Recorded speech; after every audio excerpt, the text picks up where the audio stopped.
This is KGW-TV, Channel 8, Portland. Dan Aykroyd and Bill Murray go ghost-busting. Playboy hits 30. Chris Atkins tempts the mature women. Mom's thrilled to death I'm doing Dallas. Plus, Stevie Wonder thrills the kids in Philly. Video porn. Can legislation erase it? We sell forbidden fruit. And Sarah Purcell takes a dive. All for Wednesday, November 30th, 1983.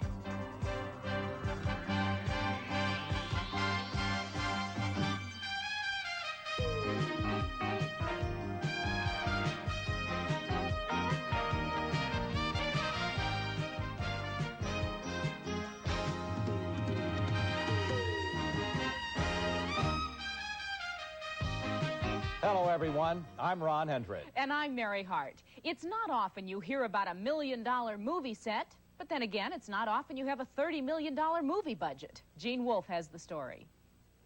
Although it's supposed to look like New York, Columbia Pictures needed 3,000 man-hours to build what is now the largest indoor set in Hollywood. The 6-story high structure was unveiled at the Burbank Studios to draw attention to the production of Ghostbusters, a spirited comedy. Ghostbusters had a party to celebrate the $1 million set.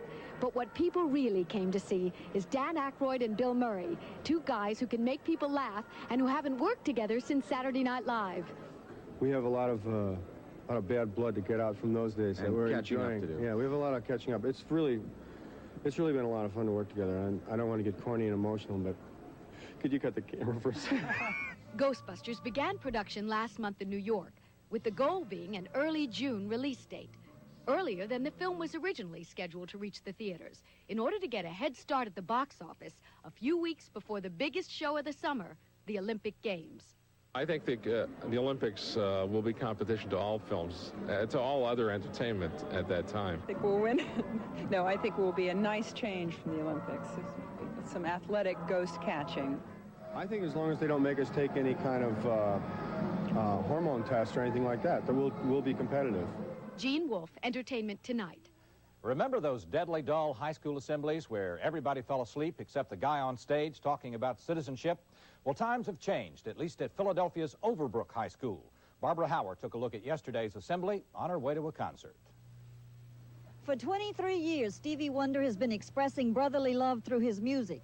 Here in Philadelphia, he delivered the message in person.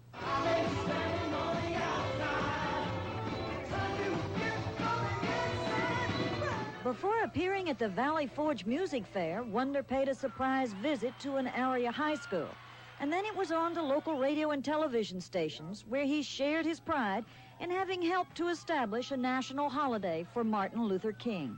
That date acknowledges the fact that that man existed. But even more importantly than that are the principles that he left behind for us to follow.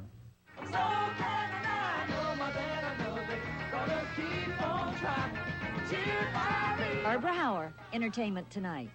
Now some stories from our ET Newswire. Michael Jackson today announced a 40-city tour of the United States, which will get underway next summer. It will reunite the Jackson family on tour for the first time in 8 years. Actor Christopher George, who is best known for roles in such action TV series as The Rat Patrol and The Immortal, died of a heart attack yesterday in Los Angeles. He was 54. And an all-star British rock group has kicked off its 4-stop American tour, hoping to raise $1 million to fight multiple sclerosis.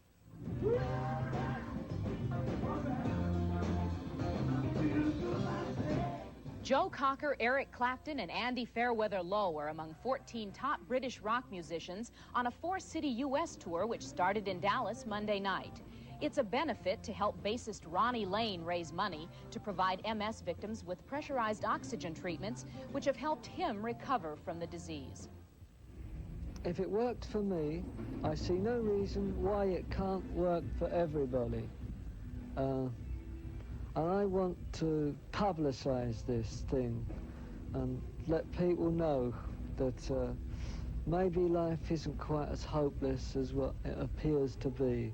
The concerts create a rare collaboration of top musicians from different bands, most of whom have never performed together before. You see, me and Joe have never actually appeared on stage together. And if it wasn't for something like this, we probably never would have done, which is crazy when you think about it. rock and roll has such tremendous power that this is the kind of thing that power should be put to do every now and again, you know? The magazine that men read by turning to the middle is celebrating its 30th birthday. Alan Arthur reports. Hugh Hefner was host for a birthday party at his L.A. Playboy Club last night. The magazine he created is now 30 years old. The anniversary issue is one in a long line that stretches back to 1953, when Playboy first started offering, among other things, good reading. But of course, Playboy's other selling points are the girls. Marilyn Monroe was the first centerfold back in 1953, and at this party they introduced her current successor. She's 18-year-old Penny Baker, a small-town girl from Springville, New York, who made it to the anniversary centerfold after a good deal of experience as a professional model. Why do you think people read Playboy? For the interesting stories. It's the interviews. Well, I think for the articles. That's what they say, the articles. To see the beautiful women. The secret of Hugh Hefner's success isn't really much of a secret at all. Alan Arthur, Entertainment Tonight. A movie about Christmas wins the Thanksgiving holiday box office battle. A Christmas Story is the top-grossing film, taking in almost $4 million. The critically acclaimed new release, Terms of Endearment, is second. The Big Chill is still big box office, coming in third. The horror movie Amityville 3D is in fourth place. And a Christmas release aimed at kids, Smurfs and the Magic Flute, is number 5.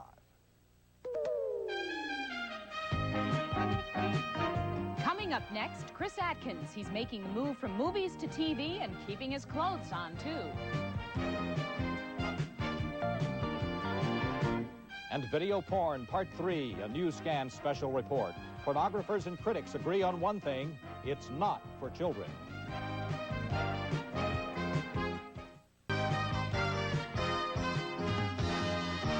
In our lifestyle section, a look at a rising young star whose success is built around a December-May romance on a hit television show. Here's more from Catherine Mann.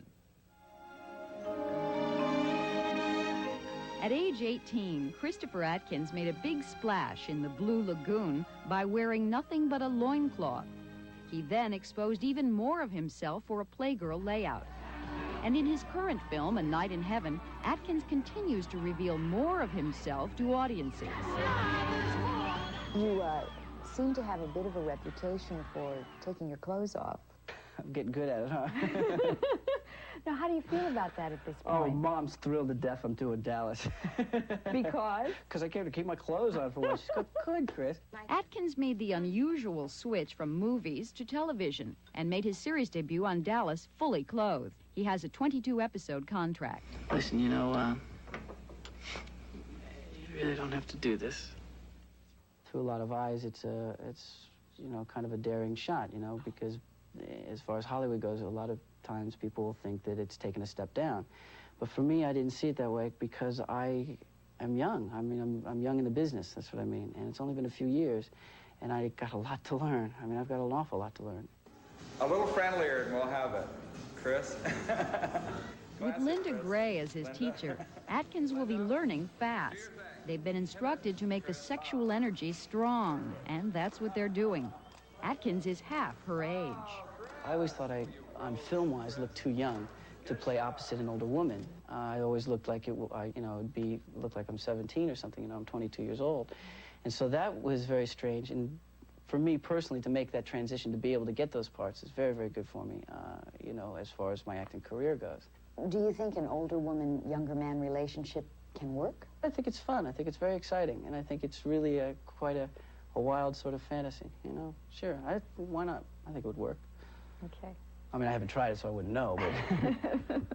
It may be Linda Gray on Dallas, but off-screen, it's 19-year-old Cindy Gibb, his current steady. Yeah, they met when they were both Ford models in New York. The loser of this game buys the other a bottle of champagne. Champagne? A woman after my own heart. Actually, it's very exciting for us because I work at MGM, you know, on the lot for Dallas, and she was on a soap opera back in New York City, and so we've had a 3,000-mile romance for a long time, which is kind of tough, you know, especially on the old phone bill. But But the next thing you know, she got famous. She came out, and they shoot on the MGM lot, too, so she's only 2 stages away, and it's very exciting. Any plans to get married? No, I'm not looking for kids, but not marriage. But really? that'll happen with marriage. Yeah, Would you do that? I can't wait to have kids. You want to have kids before you marry? No, not before I'm married. No, I'm not. That I'm not planning on. No, I'd like to just go traditional. You know, get married, settle in, have some kids, go camping, teach them, raise them, and stuff like that. But I want a beautiful brown-haired little girl with big brown eyes and a cute little butt. Our investigative news scan unit has been looking into video pornography. Scott Osborne has reported on the fast-growing adult entertainment business and its new bid for respectability. Scott's with us now for the final third part of his special report. Thanks, Ron. Law enforcement officials believe pornography is organized crime's third largest source of income, right behind gambling and drugs. But now that adult entertainment is moving into the home by way of video cassettes and cable TV, many experts think organized crime's influence on pornography will diminish. But fundamental legal questions are still unresolved. The motion picture camera was invented in 1888. Porno films appeared soon thereafter. Grainy, dimly lit movies of clumsy people shown to surreptitious stag parties. Most people judged them obscene, and the law tended to support them. Today, X-rated adult videotapes and cable TV bring the peep show out in the open and into the home. And figuring out what is obscene isn't so easy. The Supreme Court has often groped for answers, but has only come up with hard-to-define terms such as prurient interest, patently offensive, and community standards. The situation has simply exploded. It exploded so quickly that I just couldn't believe the way these video cassettes would be available in stores that look respectable. And this all over the United States. What's happening is that sex is slowly seeping into the very foundations of American life. It's always been there, but it's been behind the curtain. It's been suppressed. It's finally open. It's not something we have to be ashamed about, and the technology has finally caught up to our own sexual curiosity. At what point does sexual entertainment, which is protected by the First Amendment, become obscene and thus illegal? And who is to draw the distinctions? There's only one person, you for yourself and me for myself. And no one, priest, politician, or policeman, has the right to tell us what we do in our own homes. I don't feel anybody has the right to prohibit what you watch or what you do in your home. I'm not going to tell you in your home what you can have and what you can't have. That's not my job. Okay, my job is the commercial production and distribution, the enforcement of laws that are on the book for the making of obscene material. That's my job. I have always said that if you wanted to really rid this nation of pornography, totally legalize it, say nothing about it, and half of it would disappear in 5 years. Because we are in the forbidden fruit business. We sell forbidden fruit. If most Americans agree that adults should be allowed to watch adult material in the privacy of their own homes, what about the children in those homes? And if there's even one child in the audience, this, to me, is a catastrophe. Not a disaster, it's a catastrophe, because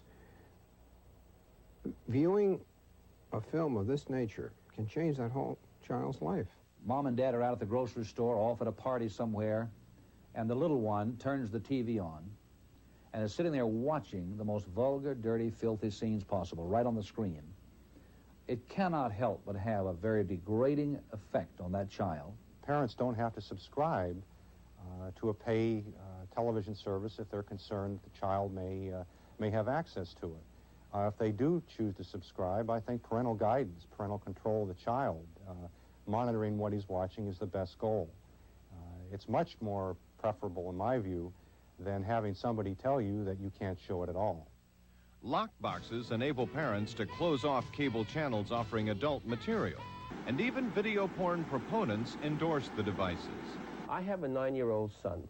I don't want him to look at material aimed for adults. I don't let him smoke my cigars. I don't let him drive my car. A whole slew of activities are restricted to this 9-year-old. That also encompasses him watching my wife and I making love or viewing my X-rated tapes. He is a child, and I, as an adult, will govern many of his choices.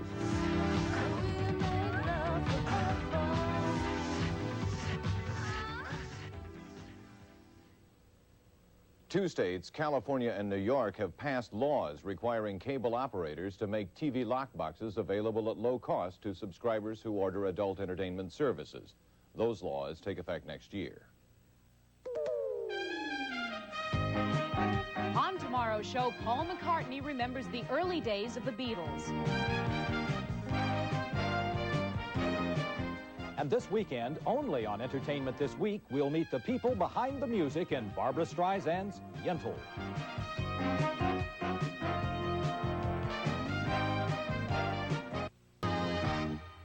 If you've already got your name on vanity plates for your car and on his and her blimps from Neiman Marcus, another store appealing to Texas-sized egos is Sakowitz.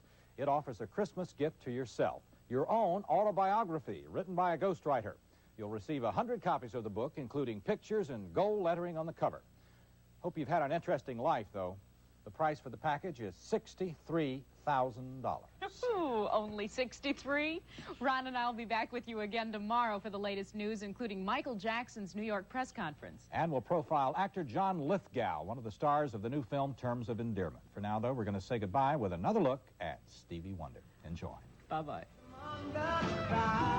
Stay tuned to PM Magazine with Paul Lindman and Cheryl Hansen. Tonight, meet two people who have lived in a haunted house and watch people who love to ride roller coasters. It's PM Magazine. Next.